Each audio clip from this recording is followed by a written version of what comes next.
And then we realized that there are not enough doctors and nurses in the rural India, and that is how, as an afterthought actually, after the COVID, when we realized there are not enough doctors and nurses, that's when a medical school was built and nursing colleges are being built.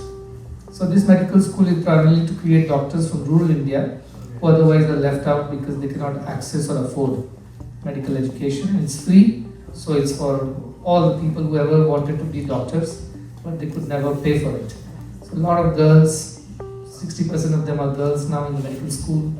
We have nursing schools, 3 of them, and we have paramedical school. So we create the next generation healthcare workers, basically capacity building. So that's the part of this whole initiative. And I was very happy to tell you that not only Sunilji goes around raising awareness and funds for the heart surgeries, but he was also the very first person who donated to the medical school also. And that was the time when he and his wife came and told us. I said, yes, why not? And that is how we started the medical school 2 years ago. And the Prime Minister, Honorable Mr. Narendra Modi, came to inaugurate that, and now we have one more inauguration due in November. So I basically came here to give you my invitation, personal invitation. And if you are ever trying to come to India, please make it in November so that you can be a part of that 600-bed large hospital that is getting inaugurated. And that hospital is for the whole world. I always call it the hospital for the world because everybody and anybody from anywhere in the world can access high-end, high-quality medical care, surgeries, all kinds, from heart to neuro to kidney-related, orthopedic or anything, except transplant, which we are not going to start right away. But that's what is going to be. So that is the main work that is going on. The general question is, when the treatment is given to everybody free, how do you sustain so many hospitals, so many mother and child centers? How does that happen? That is what a lot of people generally want to know. Yes, of course. Well, that has to be the obvious question because it's a large institution, several centers, and very resource intensive in terms of tertiary care and things like that. So naturally the question should arise. And I see for every institution, for it to sustain, there are 2 aspects, Jana and Dhana, I say. Jana means the people who run the institutions. They have to be committed, loyal, and they have to be the ones who give their 200% to the institutions. The other is, of course, the resources, financial, and that sustains the institutions, especially in, as I said, resource-intensive institutions like healthcare. So yes, on Jana side, we've been very fortunate. We've got a lot of motivated people who joined this mission. We started with nobody actually. Dr. C. Srinivas, who is the chairman of the trust, is coming tomorrow directly to the clinic there. And we just went to Chhattisgarh, stood in the middle of nowhere, and it was all grassland. And then there was this vision that we'll build the hospital. The government responded. They gave us land, subsidized land there, and then we got a good well-wisher company which said, okay, we will build the hospital for you, because they were also very keen on doing something through the philanthropy arm of the corporate. That's how we built the first hospital. Somebody supported it in the first place. And then we came to the second one. We met more people, a lot more people got to know about us, and they were Delhi side people, so we built the second hospital near Delhi in Palwal, Haryana. Then we came to Mumbai. We built the third one at Kargar, Mumbai, that is his backyard. And then the fourth one came up in Hyderabad recently, and the fifth one near Bangalore is the ones.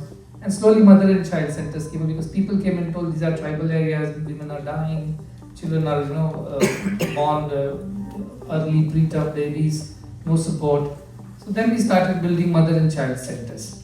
So we built a couple of them all across the country. How it all happened is because right people came at the right time, I must say. People got motivated by looking at the work that we were doing. Somebody gave us building saying that we have a building that's empty, can you use it for mother and child? So in Yavatmal or in Jharkhand or in Uttarakhand, we just used the existing infrastructure of some other person who wanted to build a hospital but could never achieve it. They said, take our institution, it's free, take it and run it. So we kind of equipped them and started off. So there were partnerships all along the way. And this is how we could build more institutions. And as I said, a lot of people from around the world, including the US, they're big supporters. We have multiple foundations in the US. They have supported us from the East Coast, from the center, from the West Coast. A lot of people came forward and shared their resources with us. That's how we build these. For the running, we have 2-3 models. One is that we use the government reimbursement schemes, like you have here your Medicare or Medicaid for the people. Like that, India has one of the largest Ayushman Bharat schemes. The only complaint is that it is not sufficient. So most of the private hospitals don't even use it, because government hospital gets cross-subsidized with government medication and consumables and doctors' salaries and things like that. So Ayushman Bharat kind of works for them. But for a private hospital, it's not sufficient for most of the cases, especially for surgeries like heart and things like that. But nevertheless, that some support comes from there for us, because we treat most of the poorest of the poor people. The second part of the support that comes is from corporate philanthropy. We have CSR, they call it corporate social responsibility. And in India, 2% of your profits have to be shared. If you're making profits, you have to share with the society. That's a rule. And under that also we have approached a lot of organizations, public and private, and they have shared their resources for running the hospitals. They sponsor surgeries, equipment and things like that. So that has supported to some extent. And third is of course individual philanthropy. People from around the world resonated with this cause. They came forward and said that we will support you because you're doing something right and it is needed. And many of them are, I would say, NRIs, because they always wanted to give back to their country. It was there in their minds. But shifting and doing something all by themselves will be difficult. So they joined us. And some are grant-making organizations, which are also US-based organizations, which came forward when they saw the size and scale of things and its impact. So multiple ways we could gather support. But as I said, we are a fast-growing organization, and we continuously look for partners who resonate with the cause like this and are willing to kind of lend a helping hand, be it governments, be it other NGOs, be it individuals, be it corporates, other charities. So we are very open-minded, and that has helped us grow fast. Because we always said, all right, if you have something, we have something, let's collaborate. That's why we are even talking to Wheels, because they have something to offer, we have something to offer. And that's how we can grow. I was telling this morning, we were somewhere, that we are all angels, but one-winged angels. We need another angel with another wing to fly. And that's what these partnerships are all about. How can we help each other? So this is a long answer to your short question. But that is how it works in a lot of partnerships, collaborations, and philanthropy. I mean, I'm short, so my question is always going to be short as well. But the next question, if I might ask, is we've got in different states now, and we keep getting these other states also want hospitals in their states. So how do we cope with that? Yeah, it's a huge demand now that people have seen this work. There is huge pressure from all state governments. And they are telling us, please, we have an existing hospital, take over, and you manage it.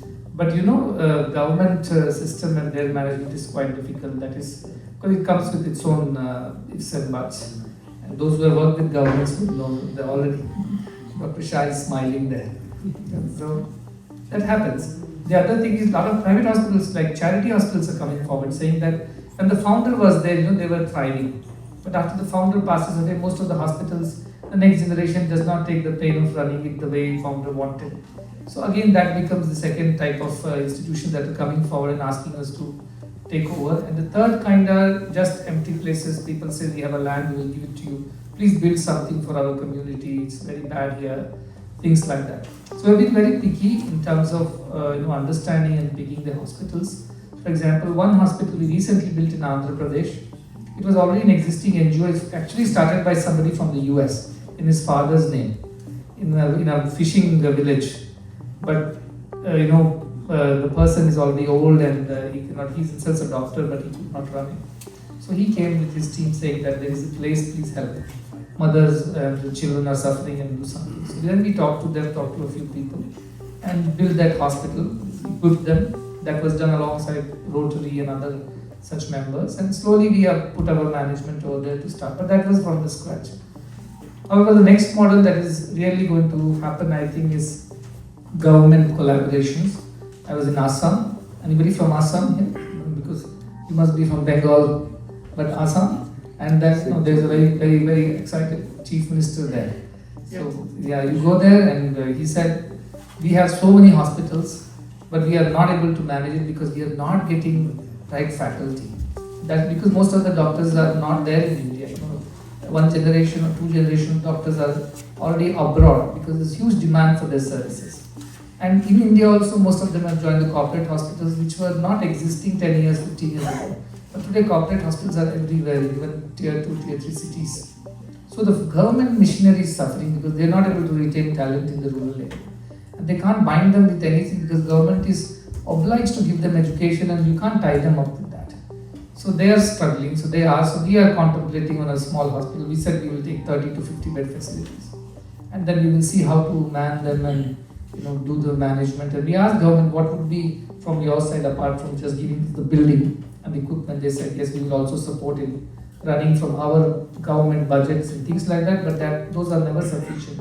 That's why those hospitals don't run efficiently because budgets are very low and they want to run it with that shoestring budget. So that's where they want more collaboration. But I said it's okay, it's better than me going and building a whole setup by ourselves. That's even more difficult. So yes, many ways are being explored and Government of India has built a lot of hospitals in the rural India. Unfortunately, they don't have people to run them. That's why this medical school. Because what it does is, it takes the rural kids. Government system also is not able to take rural kids because rural kids study their regional languages. And then they have to compete in English language for the national exam. And most of them struggle and fail because they don't understand those Greek and Latin terms.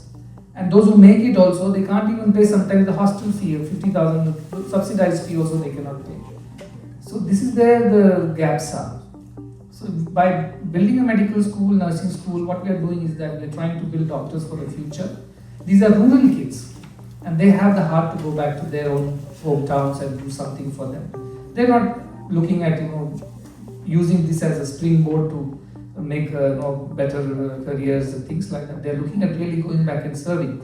So that is why this medical school becomes an extremely important piece of the puzzle, which government finds it difficult because governments are obliged to give education. You see, they can't hold you for that you got the education, now you do this for me.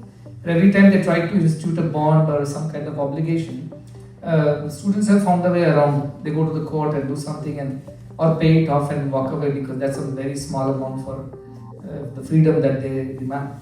But our institution encourages them to stay put in the rural communities and support. So this is how our models of future of hospitals and their sustainability would be handled. Again, sorry, a very long answer for a short and sweet question that you asked. So even shorter is going to be Clarksdale tomorrow. Yes. Any more planned in the United States? Actually, at this point in time, we're looking at rural sides of the United States, which is where the rural hospitals are shutting down. So my call to them is please don't shut it down because we at least have a building, something is going on there. We will see what we can do together. Don't just shut it down because it's impossible to restart those hospitals once you send away all the staff and lock the doors. That's what happened in Clarksdale. It's a very intriguing story because in Clarksdale, this hospital is a 40 or 50-year-old hospital. It's a county hospital. And that's the only hospital in the nearby region. Otherwise, you have to go 80, 90 miles this way or that way to get something. And that's difficult for somebody who is pregnant and about to deliver, or somebody who gets a heart attack, or somebody who meets with a trauma incident or an accident. It's difficult because 90 miles you can't cover in an hour's time. It's a golden hour, they say. So most of people lose their lives. So when we went there, we went with this idea that please don't shut it down. Let us find some way to make it work. So then this took 7-8 years of trust building because most of the people don't trust, especially in the Mississippi region, Delta region, because a lot of people have come and promised them the moon and never did anything. They exploited them for hundreds of years. So they do not believe anybody just like that. So it took 6-7 years of hard work, building relations, and doing a lot of hard work during COVID. That's when they started believing us. Now the county hospital said that, okay, if you can help us, we built a clinic actually, free clinic. Nobody wanted to work in our clinic, including the local doctors. They said, we will be pressurized by the other doctors to not work in a free clinic because they will lose business. So we said, we will only serve the uninsured. So we put a huge board serving the uninsured, so that we don't rub shoulders with the wrong people. But that's how 7 years it took to come to this stage when finally the county hospital said, you know what, I think we would like your help because we don't want to shut down, as you said, but we have to upgrade our facilities, otherwise it's very difficult to serve people. So they asked us for mother and child care facility. They needed new equipment and a little bit of renovation of the wing and things like that.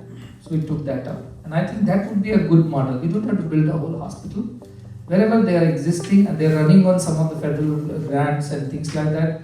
So if you just improve them and improve the care, I'm sure people will start coming and that will kind of set the ball rolling. So we are looking forward to this partnership. We have given them a grant from the OWF Foundation. We have given a $1 million grant, which has helped them to completely redo that section. And why mother and child? One, the need of it, the necessity of it, and two, they said that this also gives them better reimbursements from the government. So it would help them to kind of cover up for the losses they make in other sections. So we are looking at slowly working with them and developing other departments like cardiacs and things, sciences and things like that.